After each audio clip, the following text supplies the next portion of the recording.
Ah, c'est la deuxième partie de l'atelier magique. Ah, let's go. Yo tout le monde, j'espère que vous allez bien, trop content de vous retrouver pour la suite de cette vidéo où je vais vous parler de l'ancrage de l'atelier magique. C'est parti. Blablabla.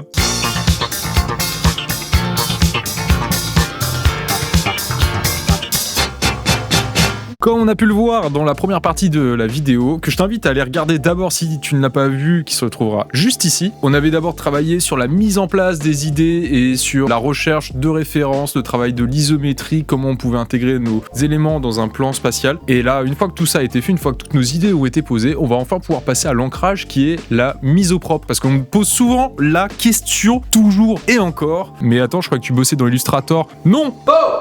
Non, c'est faux, je ne travaille pas dans Illustrator, je travaille uniquement dans Photoshop. Excusez-moi, j'avais besoin de le dire parce que de temps en temps, là, sur Twitch, je vois encore des petites questions passer. D'ailleurs, si vous n'êtes pas passé sur Twitch encore, n'hésitez pas, le lien est ici si ça vous intéresse de me voir en stream. Je ne travaille pas du tout sur Illustrator, je travaille uniquement mon ancrage sur Photoshop.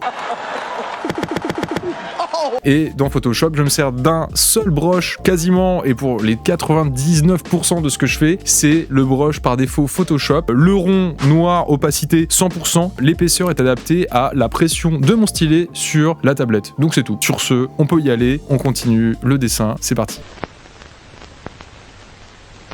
Pour ce qui est de l'ancrage, je vais la plupart du temps me servir de la même épaisseur de mon trait. Alors là, je sais plus, je devais être un truc, genre style l'épaisseur, ça devait être en 5. Donc j'ai fait les 90%, même voire plus, avec cette même épaisseur. Et après, je suis venu parfois faire un petit peu plus fin, quand il fallait parfois rajouter un peu plus de détails. Sinon, tous mes éléments ont exactement la même épaisseur. Que ça soit l'architecture, les objets, les personnages, les animaux, les éléments organiques comme les arbres ou quoi, tout a la même épaisseur. En fait, ce qui va être important pour la suite, et ce qui va vraiment jouer et ce qui va faire qu'on va distinguer les éléments entre eux, ça va être le fait de leur attribuer des couleurs qui vont fonctionner dans l'espace. Un des premiers éléments où j'ai commencé à me dire « Ah, attends, c'est compliqué » parce que j'avais fait mon histoire de symétrie, donc ce qui était à gauche devait être symétriquement à droite, relativement similaire, mais ne pas avoir du tout les mêmes éléments pour pas que ça fasse répétitif, qu'on ait tout en double. À droite, j'avais ma tablette et à gauche, il me fallait un élément qui reprenne un petit peu donc cette forme rectangulaire, mais différemment. Est-ce que je suis content avec l'idée qu'on a pu trouver ici ensemble avec le chat, c'est de faire une carte Yu-Gi-Oh, mais qui reprenait Oshira-sama, qui est en fait le dieu des radis dans le voyage de Shiro. Vous savez, quand elle est dans l'ascenseur et qu'elle est un peu écrasée comme ça, et bah c'est Oshira-sama. Voilà, ça permettait de rajouter une petite ref qu'on sait pas forcément, et en même temps de faire une petite ref à Yu-Gi-Oh que je trouvais cool, parce que plus on en met, plus il y avait de refs dans ce dessin, mieux c'est, plus on se régale, si vous voulez mon avis. Deuxièmement, il me fallait un autre élément comme point d'accroche assez important. Ce que j'ai décidé de faire, c'est de prendre Gamachan. Gamachan, c'est le porte-monnaie de Naruto dans le manga éponyme Naruto.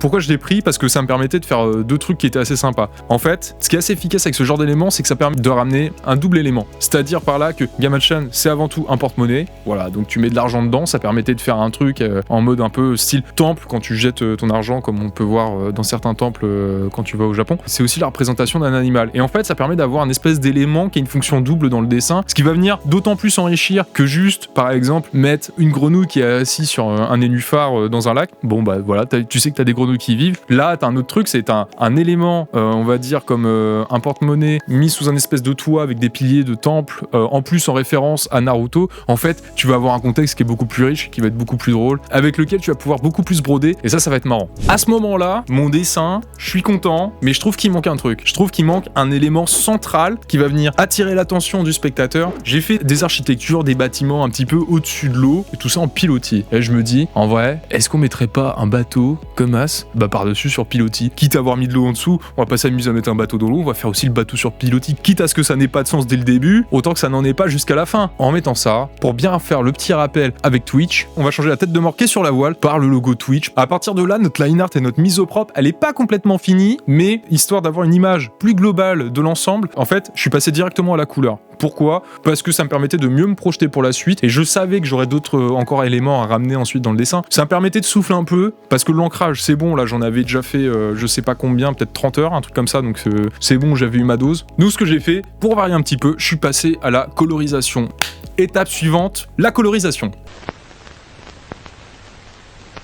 En gros, pour la répartition des couleurs, ce que j'ai fait, c'est qu'à chaque fois que je crée une nouvelle couleur, j'ai fait un calque bien défini par rapport à ça, et je lui ai toujours appliqué l'effet incrustation couleur. Pourquoi ? Parce qu'en fait, ça me permet de gagner vachement de temps. Plutôt que d'à chaque fois d'aller avec ma pipette rechercher la référence de ma couleur, ici, en utilisant ça, ça me permet de peindre directement sur le calque, en allant cliquer dessus, de peindre avec la couleur que je veux sur l'endroit souhaité. L'intérêt de faire ça, au début, quand vous avez dégrossi vachement votre illustration, en mettant par exemple tous vos aplats de verre pour ce qui va correspondre au feuillage de tous les arbres. Cette partie-là, on va pouvoir la garder en premier plan. Ce qui fait que quand on va peindre sur d'autres zones, sur d'autres couleurs en dessous, en fait, on n'aura plus besoin de se préoccuper de cette couleur verte qui va passer en premier plan. On pourra directement dépasser, comme le vert restera par-dessus, on n'aura pas de soucis pour la suite. Donc faire ça, ça va vous permettre de gagner du temps, ne serait-ce que pour vos références de couleurs, de vous y tenir, et en plus de pas vous embêter toujours avec le fait de déborder ou quoi. Ce que je fais beaucoup quand je colorise au début, c'est que moi je m'embête pas, je vous avoue.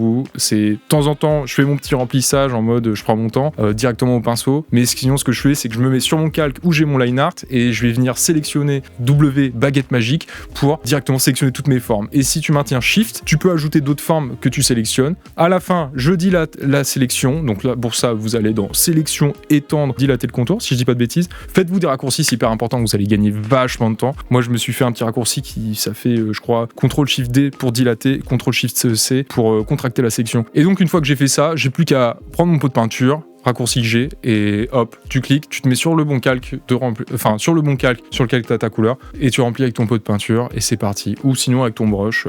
Pour la colorisation, on va fonctionner par masse, un petit peu comme tout à l'heure quand je vous disais par rapport à la répartition, si on va mettre du jaune à un endroit, on va en mettre là, etc. Là, ça va être exactement la même chose, sauf qu'on va commencer par la répartition de masse, et on va commencer d'abord par les matériaux. Les matériaux, c'est tout simple. En gros, ici, c'est de dire que, comme je voulais faire un petit peu, comme dans le voyage de Chihiro, le palais des bains, le faire avec de la brique à moitié rouge, et ben en fait, ça va être très simple. Toute mon architecture, toutes les pierres qui composent mon bâtiment ici vont être rouges. De même que tous mes arbres, on va dire, et ben c'est toujours le même vert utilisé pour le feuillage, etc., etc. Pareil pour le bois, pareil pour l'eau qui va être l'eau de la rivière, etc. Ça va dépendre, mais en gros, on va fonctionner d'abord comme ça, parce qu'avant tout, en travail de colorisation, au début, avant de vraiment travailler les teintes et les couleurs, on va être d'abord sur un exercice avant tout de remplissage de zones, et c'est ça le plus important au début, ça va être de remplir littéralement des espaces auxquels on va attribuer une couleur pour le moment temporaire et qu'on pourra venir changer par la suite. Une fois qu'on a passé 2-3 couleurs, on peut aussi faire des petits tests, des petites simulations pour voir ce que ça donnerait, par exemple si on voulait avoir une petite ambiance de nuit. C'est le cas avec ce que je fais ici, c'est histoire de se projeter pour voir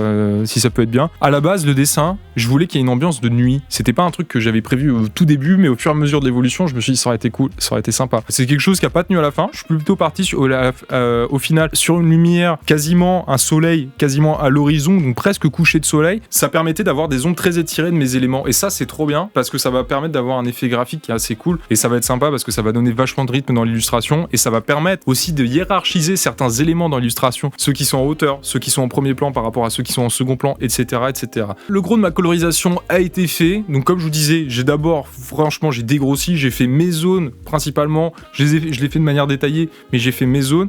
Hop, on peut passer aux ombrages. On peut passer aux ombrages et commencer à donner du volume à tout ça. C'est parti pour les ombrages. Ici, pour réaliser mes ombrages, le premier truc que je vais faire, c'est que je vais faire un nouveau calque et je vais le remplir avec, par exemple, un bleu électrique 100% en saturation. Je vais baisser son opacité, je vais la mettre entre 25 et 30%. Et je vais créer un masque de fusion sur lequel, en fait, je vais peindre les endroits où je veux garder ou non mon ombrage. Je vais pas me servir de la gomme et du pinceau directement sur mon calque, parce que si je fais ça, je vais potentiellement faire des bêtises et je vais même perdre du temps à jouer avec deux raccourcis, plutôt que là, en jouant avec le pinceau, simplement en changeant la couleur du pinceau, que ce soit du noir ou du blanc, avec juste X. Même ça va être plus simple en termes d'efficacité et de rapidité. Et ça va me permettre, en plus d'essayer d'autres trucs, ça va me laisser plus de marge pour jouer un petit peu avec. Donc moi, je me sers des masques de fusion, tout simplement. Truc tout con, mais vous avez vu, je dessine une flèche pour dire sens de la lumière. Ça va être une petite aide pour me rappeler de temps en temps, pour me dire, ok, bah la lumière, c'est vrai qu'elle part comme ça, du coup, tu peux pas faire ce que tu veux non plus. On va faire toutes nos ombres de cette manière-là, en me rappelant que, d'accord, donc si ma lumière vient d'ici, ça veut dire dire, ça va éclairer toutes mes faces qui sont comme ça, celles qui sont derrière, ça veut dire qu'elles sont ombrées. Donc ombre portée. Je commence au début, on taille dans le lard, hein, littéralement au début. On se prend pas trop le chou avec des détails. Les détails, ça viendra au fur et à mesure. C'est également à la pose des ombrages que je me rends compte aussi que par exemple certaines couleurs vont pas fonctionner. Donc des éléments que j'avais pu faire avant, par exemple ici les torii qui me convenaient pas de cette couleur-là, au final je vais les remettre de la couleur initiale, c'est-à-dire en rouge, il me semble. Le mec qui est pas sûr de lui dans le dessin, du coup il va chercher sa petite ref. Je vous l'ai dit ou pas d'ailleurs? C'est dispo sur la boutique. Voilà, donc je vous disais, il restait encore des éléments à ajouter, donc c'est ce qu'on va faire maintenant. Donc, ajout des derniers éléments de l'illustration. Donc ici, ça va être plus la phase où on va commencer par ajouter de l'ornementation graphique, des petits éléments par-ci par-là, donc aussi des personnages, et on va venir finaliser un peu tout ça. Là, ici, l'idée par exemple, c'est de rajouter un petit damier Photoshop au fond de la tablette pour faire justement référence au logiciel Photoshop. Toujours pas Illustrator, les gars. On va rajouter une petite Pokéball dans le bambou traditionnel, vous savez, de Nagashi Somen, donc la tradition de manger les nouilles l'été en attrapant des nouilles avec les baguettes directement dans un bambou avec de l'eau qui coule. Hop, petite épée de berserk, ça fait plaisir. Et robot du château dans le ciel. Alors, dans la vidéo précédente, je vous avais dit, il y aurait peut-être de la référence aussi à un rapport avec des rappeurs. Ici, justement, vous y allez avoir droit, la petite sacoche Lacoste, la petite paire de TN. Je vous laisse faire vos suggestions dans l'espace commentaire. Moi, j'ai fait la mienne, voilà.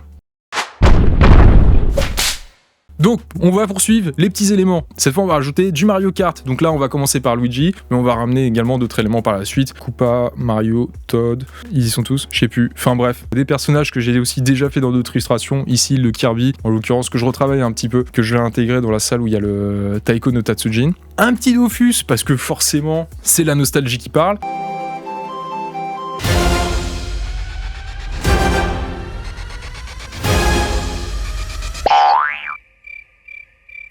Maintenant, on va chercher un élément hyper important, Haku du voyage de Chihiro. Et ça va être bien, parce que Haku, il a un design qui est vachement allongé, et du coup, ça fait qu'on va avoir un personnage en mouvement dans la longueur. Et ce qui va être bien encore plus pour ramener du mouvement à ça, c'est de jouer avec nos effets de premier et de second plan dans notre dessin. Et ici, ce que je me suis dit, direct en rajoutant Haku, on va le ramener en premier plan. Le fait qu'il vole, ça va ramener le fait qu'il y ait de l'altitude. Donc, ça va nous ramener un premier plan, mais qui va être plus fort que le premier plan de base qu'on avait, et ça va venir ramener vraiment une idée de hiérarchisation des éléments. Je lui rajoute une petite colo rapido, hop, un peu de turquoise, un mélange de gris et de violet foncé pour le dessous du corps, un petit ombrage pour lui donner de vie et pour qu'il s'intègre bien dans le dessin, et ça y est, notre Haku, il ressort directement du reste de l'illustration. Forcément, je ramène mon petit logo, voilà, j'étais content de mettre Haku, tout ça. Je me suis dit, le logo, je l'ai pas encore mis dans le dessin, là, je vais pas manquer de le mettre. Forcément, qui dit live Twitch, qu'est-ce qu'on fait? Comment on fait pour remercier les viewers qui étaient là depuis le début? Attendez, je m'hydrate. Très très bon l'aloe vera, c'est sous-côté. Qu'est-ce qu'on fait pour remercier les viewers qui sont là depuis 15 streams pour me voir faire ce dessin? Eh ben on les dessine bien évidemment. Donc j'ai dessiné des viewers pour faire des petites refs notamment à mes différents modérateurs, à des gens qui ont été là régulièrement pendant les derniers streams.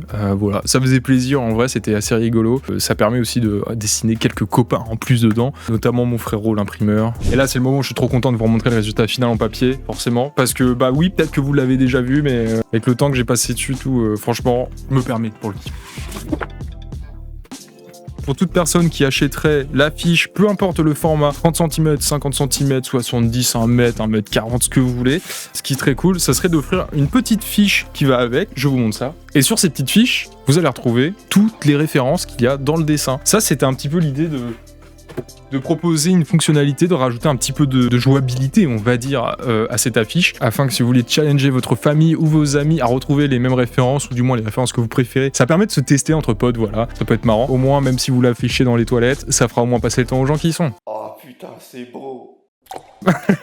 Donc, si l'affiche vous a plu, les amis, surtout n'hésitez pas, elle est dispo dans la boutique, dans 6 formats différents. Sur chaque format, vous avez une proposition, ou du moins un cadre qui est adapté. C'est du standard, donc les cadres sont standards aussi. Donc voilà un petit peu pour ce dessin. Vous avez vu mon process, comment je recherche mes idées, comment je colorise, et j'essaye de procéder étape par étape, et en même temps en essayant d'optimiser au maximum pour gagner le plus de temps. Merci tout le monde d'avoir regardé cette vidéo. Ce fut un plaisir de vous présenter ce travail, l'atelier magique. Si cette vidéo vous a plu, n'hésitez pas à vous abonner, à lâcher un petit commentaire pour le référencement, ça fera toujours plaisir. Et puis surtout, n'hésitez pas, on est en live 3 fois par semaine, lundi, mercredi, vendredi, de 10h à 14h. Si vous avez envie d'apprendre des trucs ou d'avoir juste un petit fond sonore pour bosser, sachez que je suis là. Passez une très bonne fin de journée, des bisous tout le monde, à ciao ciao.